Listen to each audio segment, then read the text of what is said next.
तो hello friends, मैं हूं राहुल कुमार। आज के इस वीडियो में आपको एमटीएस और पोस्टमैन के जॉब प्रोफाइल के बारे में बताएंगे। साथ में बताएंगे कि किसमें आपको पढ़ने के लिए टाइम मिल सकता है, किसमें मेंटल प्रेशर है, किसमें फिजिकल प्रेशर है, ठीक है। टारगेट किसको मिलता है, किसकी जवाबदेही ज़्यादा रहती है, पूरा डिटेल में बताएंगे। साथ में सैलरी में कितना डिफरेंस है दोनों में, ठीक है। तो बताने जा रहे हैं। नए हो तो चैनल को जरूर सब्सक्राइब करना। बताने का मेन उद्देश्य है कि आप इस बात को डिसाइड कर सको कि आपको किस पोस्ट को चूज़ करना चाहिए, ठीक है। क्योंकि होता क्या है कि लोगों को एक्चुअल चीज़ पता नहीं रहता और अचानक हम चूज़ कर लेते, फिर बाद में रिवर्ट करना पड़ता है। बहुत सारे लोग जैसे, क्योंकि हम एमटीएस का सैलरी बनाते हैं और मेरे सामने ही एक पोस्टमैन का सैलरी बनाता है। हमारा ऑफिस है, जीपीओ है महाराष्ट्र सर्कल में। तो चूंकि उसमें बहुत सारे स्टाफ है, सिर्फ एमटीएस है 200 के लगभग है और पोस्टमैन 100 समथिंग है, ठीक है। तो इस वजह से अलग अलग स्टाफ रखा गया उसको डील करने के लिए। तो हम एमटीएस का बनाते हैं और साथ में सामने मेरा पोस्टमैन का बनाता है। तो कभी कभी वो छुट्टी पे जाता है तो दोनों चीज़ हमको देखना पड़ता है। तो यही देखते हैं कि कभी कभी क्या होता है कि बहुत सारे लोग एमटीएस टू पोस्टमैन ज्वाइन कर गए लेकिन फिर बाद में रिवर्ट ले लेते हैं, ठीक है। तो वो सब आपको डिटेल में बताएंगे, वीडियो में बने रहना। नए हो तो चैनल को जरूर सब्सक्राइब करना। वीडियो अच्छा लगे, क्योंकि देखो थोड़ा मेहनत कर रहे हैं आपके लिए, स्पेशल टाइम निकाल ले तो सब्सक्राइब जरूर करना, ठीक है। तो चलो वीडियो स्टार्ट करते हैं। सबसे पहला बात है कि आपको बताते हैं कि एमटीएस और पोस्टमैन में जवाबदेही ज़्यादा किसका है। देखो, एमटीएस का कोई भी रिस्पॉन्सिबिलिटी नहीं है ऑफिस में। आपका वर्क रहेगा फाइल का ट्रांसफर, ठीक है। एक या कभी कभी आपको फोटो स्टेट करने के लिए बोला जाएगा, मतलब सिंपल सा वर्क रहेगा, ठीक है। और आप पोस्टमैन का देखो तो जवाबदेही के रूप में अगर लेटर इधर उधर हो जाता है तो चार्जशीट मिलने का भी चांसेस है। कोई कंप्लेन कर दिया आपके ऊपर कि हाँ लेटर ये नहीं पहुंचाया है, या फिर कभी कभी होता है कि डोर क्लोज नहीं भी रहता और आप लोग डोर क्लोज दिखा देते, वो आदमी आके कंप्लेन कर दे, या डोर क्लोज है भी, आप डोर क्लोज बता दिए लेकिन सामने वाला बोला कि मेरे घर पे आया ही नहीं है, तो इस सबसे आपको प्रॉब्लम हो सकता है। तो जवाबदेही के मामले में देखा जाए तो एमटीएस नो रिस्पॉन्सिबिलिटी है, पोस्टमैन को बहुत रिस्पॉन्सिबिलिटी है। दूसरा कंडीशन है कि एमटीएस आपको ऑफिस के अंदर काम करना होगा, पोस्टमैन आपको धूप बरसात सब झेलना पड़ेगा। पोस्टमैन के लिए आपको बाइक साइकिल ये सब चाहिए, एमटीएस के लिए वैसा कुछ भी नहीं है, अपना डिपार्टमेंट में रह के काम करना है। एमटीएस अगर आप हो तो आप ऑफिसर के करीबी हो सकते हो, पोस्टमैन हो तो ऐसा नहीं है कि आप ऑफिसर के करीबी होगे, ठीक है। एमटीएस को कुछ भी टारगेट नहीं है, पोस्टमैन को टारगेट है। मतलब आपको पीएलआई या आईपीपीपी या इस तरह से आपको टारगेट दिया जाएगा। कुछ भी नया स्कीम आता है तो वो आपके थ्रू ही कंप्लीट कराया जाता है, ठीक है। तो इसका मतलब पोस्टमैन को टारगेट है, एमटीएस को कोई भी टारगेट नहीं है। एक चीज है कि आप जान लो कि अगर फिजिकल और मेंटल दोनों किसी को प्रॉब्लम है, प्रेशर है, तो वो पोस्टमैन को है। एमटीएस को सिर्फ फिजिकल प्रॉब्लम है, ठीक है। कभी कभी आपको कोई पार्सल हब या ऐसा वैसा कोई सेक्शन मिल गया, या ऑफिस में कभी रेनोवेशन चल रहा है, सामान इधर से उधर करना है, तो एक आध दिन 2 दिन आपको वैसा काम मिलेगा कि थोड़ा उठा के इधर उधर करना पड़ेगा। बाकी बात वैसा कुछ भी नहीं है। हाँ, तो इसको फिजिकल वर्क कभी कभी मिल सकता है, नहीं तो नॉर्मल रहता है। मेरे ऑफिस में खास करके जो जीपीओ में एमटीएस है वो तो एकदम नॉर्मल रहता है, नो रिस्पॉन्सिबिलिटी। कभी कभी मेरे को लगता है जैसे as a postal assistant work कर रहा हूँ, लेकिन कभी कभी उसके आराम को देख के मेरे को लगता है यार कि उसकी जगह हम ही रहते तो अच्छा रहता। बट सैलरी में तो वास्ट डिफरेंस है, तो वैसा सोच नहीं सकते। लेकिन हाँ, अगर पोस्ट ऑफिस में आपको जीपीओ मिल जाता है, कोई भी सर्कल का जीपीओ मिल जाता है, तो वहाँ पे एज ए एमटीएस आपको बहुत मजा लगेगा। नेक्स्ट फर्दर स्टडी आप अच्छे से कर सकते हो।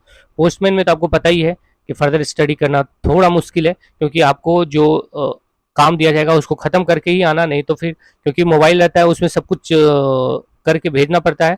तो आप सोच सकते हो कि उसमें थोड़ा कम टाइम मिलता है, लेकिन ऐसा भी नहीं है कि पोस्टमैन में कम टाइम नहीं मिलता। क्योंकि हमारे यहाँ का एक पोस्टमैन था, वो लेफ्टिनेंट बन के, अच्छा पहले तो 1-2 साल पोस्टमैन काम किया, फिर बाद में लेफ्टिनेंट बन गया, तो फिर वो छोड़ के चला गया, ठीक है। तो और लेकिन हाँ, एमटीएस को ये है कि बहुत आसानी से टाइम मिलता है पढ़ने के लिए, तो वो पढ़ता भी है। ऑफिस में भी कभी कभी देखते हैं कि धीरे धीरे मोबाइल में, अभी तो मोबाइल का टाइम हो गया, तो धीरे धीरे पढ़ते रहता है। और वैसा आप पोस्टमैन में नहीं कर सकते हो, ठीक है। अगर आपको मतलब अभी as a part time job के लिए एमटीएस आप ज्वाइन कर रहे हो, तो आप ऐसा कर सकते हो कि एमटीएस में ही बने रहो। डिपार्टमेंटल एग्ज़ाम देने से उतना भी फ़ायदा नहीं है पोस्टमैन के लिए। क्यों नहीं फ़ायदा है? क्योंकि हमारे साथ जो हमारा अकाउंटेंट है उसने मेरे को पूरा कैलकुलेशन दिखाया। होता क्या है कि जब आप एमटीएस में रहोगे तो कम से कम 3 साल के लिए एलिजिबल होगे, तब जाके आप बनोगे पोस्टमैन। तो सैलरी में लगभग ओवरऑल अगर अभी हम कैलकुलेशन देखें, तो अगर आप एक्स सिटी में हो यानी कि मेट्रो सिटी में हो, तो 5 से 6 हज़ार रुपया का डिफरेंस रहेगा, ठीक है। 5-6 हज़ार रुपया का डिफरेंस रहेगा सैलरी में, ओवरऑल सैलरी में, ठीक है। और 6 हज़ार का डिफरेंस रहेगा, लेकिन काम उतना ही ज़्यादा पोस्टमैन को रहता है। आपको एमटीएस में अगर आप हो तो कोई रिस्पॉन्सिबिलिटी नहीं है, और पोस्टमैन में हो तो बहुत रिस्पॉन्सिबिलिटी है।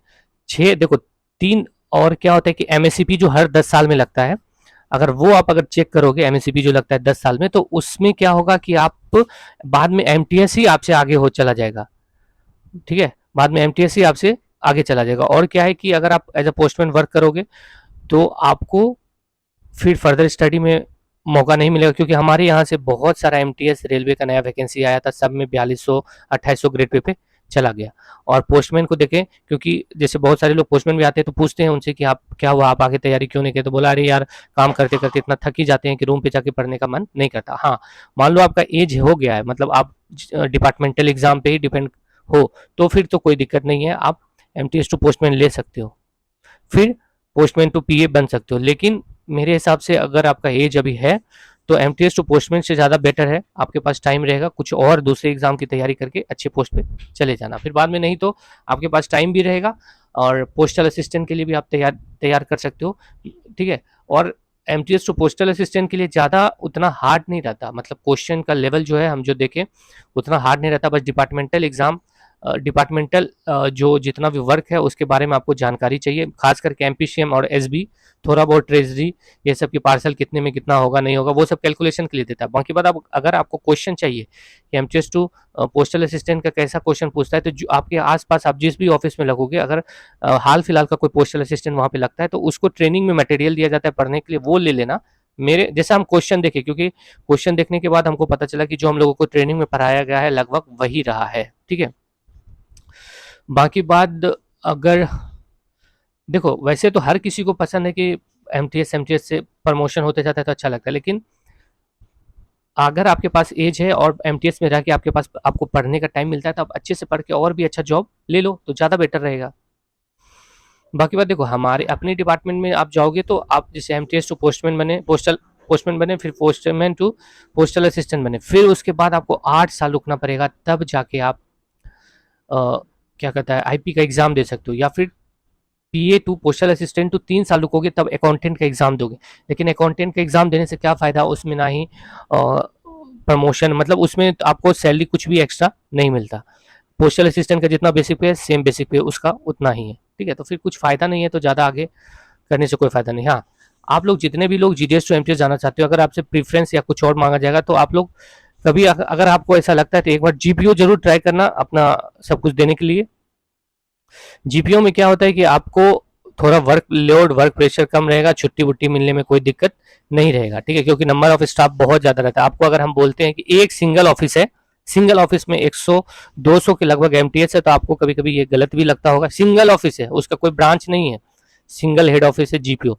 वो एक ऑफिस अपने आप में डिवीजन भी है, अपने आप में हेड पोस्ट ऑफिस भी है, तो उसमें सोच लो कितना है, लगभग 200 के लगभग एमटीएस है। ठीक है, तो आप सोच सकते हो। बाकी बात अगर ओवरऑल सैलरी आप देखोगे तो बेसिक पे अभी अगर आप इन हैंड सैलरी का बात करोगे तो पोस्टल असिस्टेंट में सॉरी एमटीएस में लगभग आपको 31,000 एक्स सिटी मेट्रो सिटी में मिलेगा, और पोस्टमैन में लगभग 37 to 38,000 के लगभग 39,000 के लगभग मिलेगा। तो इतना ही डिफरेंस है, और बाकी बात बहुत प्रेशर ये वो बहुत सारा रहता है। लेकिन जिसको देखो नॉर्मली हम बताएं, ऐसा नहीं कि किसी चीज़ का बुराई की है, नॉर्मली बताएं। बाकी बात आप अपने हिसाब से सोच लो, सोच लेना कि अगर आपको क्या करना है नहीं करना है, जितना मेरे को सजेशन देना है वो आपको दिए। बाकी बात रिजल्ट जैसे ही आएगा आप लोगों के साथ शेयर किया जाएगा, और मिलेंगे नेक्स्ट वीडियो में। नेक्स्ट वीडियो में आपको जो है लाइव सैलरी स्लिप पोस्टमैन और एमटीएस का दोनों दिखाएंगे, और सब कुछ उसका डिफ्रेंशिएशन करके डिफ्रेंशिएट करके बताएंगे। ठीक है।